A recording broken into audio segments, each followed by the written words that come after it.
Hello everyone.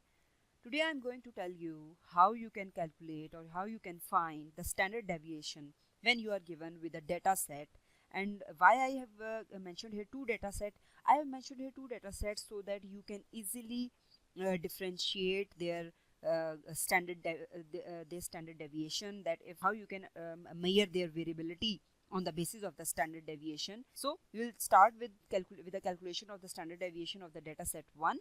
First of all, we have to use the formula. Standard deviation is represented by sigma is equals to under root summation I is equals to 1 to n and xi minus x dash whole square divided by n. So this is the formula that we will use, because this is the formula that you need to use for finding the standard deviation of the population. So in this formula, we need to find x dash, that is the mean, and xi are these values that are already given. These represent xi. X dash is the mean of this given data, and n is the total number of values in the given data. So we will find x dash first. X dash is simply the average of all the given values. 11 plus 17 plus 14 plus 10 plus 13 plus 8 plus 7 plus 14 divided by how many number of values are these? These are 8. So x dash will be equals to 11.75. So this is the mean of the given data set. Now keep this in mind that if you notice here, this data is normal. How it is normal? We can say that there are half values that lie on left side of the mean and half values lie on right side of the mean. How? If I circle it 11, let's see how many values are above 11. 1, 2, 3 and 4. And how many values are below 11? It's 1, 2, 3. So if the data is normally distributed, that is, half values are on the left side of the mean and half values are on the right side of the mean. So for standard deviation, it is very necessary that your data that is given should be normally distributed. I have already told you in my previous lecture. Then we have to see what is n. N is equals to 8. Now we just need to put these values in the above formula to find the value of standard deviation. So if I write here sum of I is equals to 1 to n is 8, 1 to 8, and xi minus x dash whole square divided by n is 8. So I'm not going to write the each and every value here, as it is clear for you that you have to subtract each value from the mean. If I just write for your ease, as you have to subtract, like the first value is 11 minus 11.75. 11.75 is what? Is the mean, and you have to take the square, plus then the next value is 17. So 17 minus 11.75 whole square and up to all the values that are given in the data set divided by 8. So what will be the standard deviation here is sigma is equals to, if we calculate it, it will be equals to, you can say it will be approximately equals to 3.15. So this is the standard deviation of data set 1. Standard deviation. Now we have to find the standard deviation of the data set 2.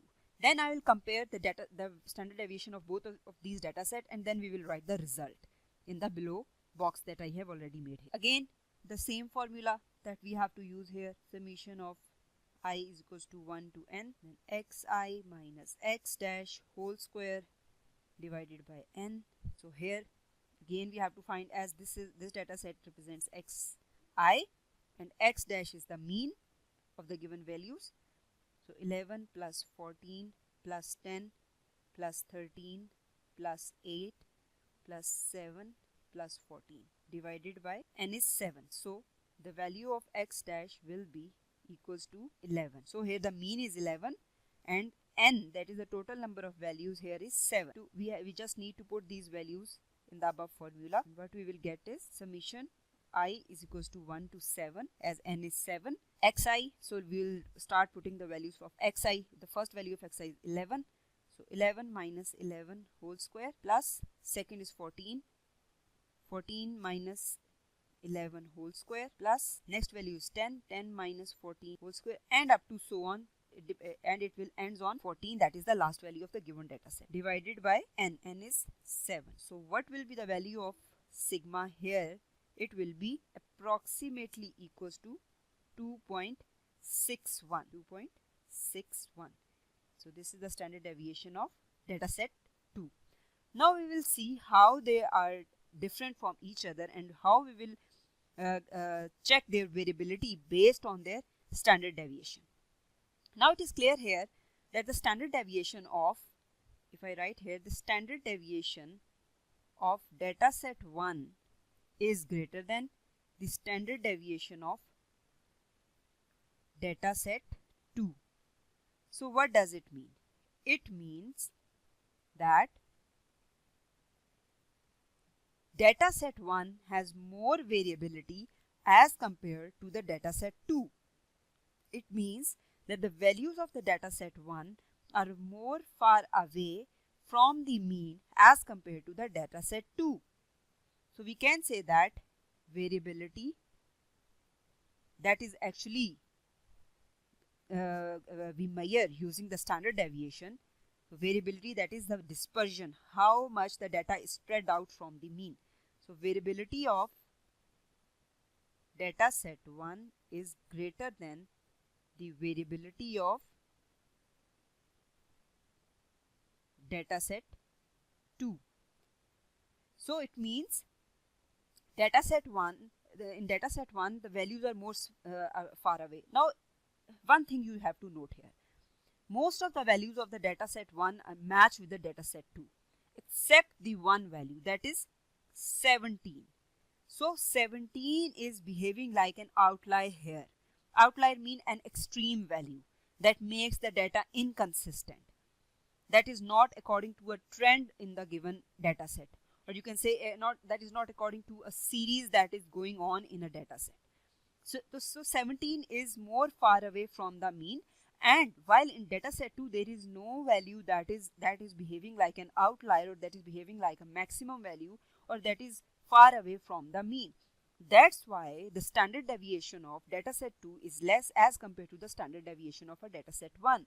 So in turn, we can say that the dataset 2 is more consistent and reliable as compared to the dataset 1. So it means standard deviation tells us the information regarding the reliability, regarding the consistency of the data, that how consistent the data is. It means variability is high, so extreme values will be more frequent. So extreme value is frequent in data set 1, so its variability is high, so its standard deviation is high. But in data sets 2, the extreme values are not, there is no extreme value, so its variability is low, and it's the values and the extreme values are infrequent here. So one important thing that I will write here is dataset 1. If you use dataset 1 for your research, for example, it will give you with inconsistent outcome, while dataset 2 will give you consistent outcome. That will actually tell you the how the data is spread out and how far the values are away from the mean. This is how we can calculate the standard deviation, and this is how we can evaluate the two data set on the basis of the standard deviation. So that's all from today's lecture. Thank you.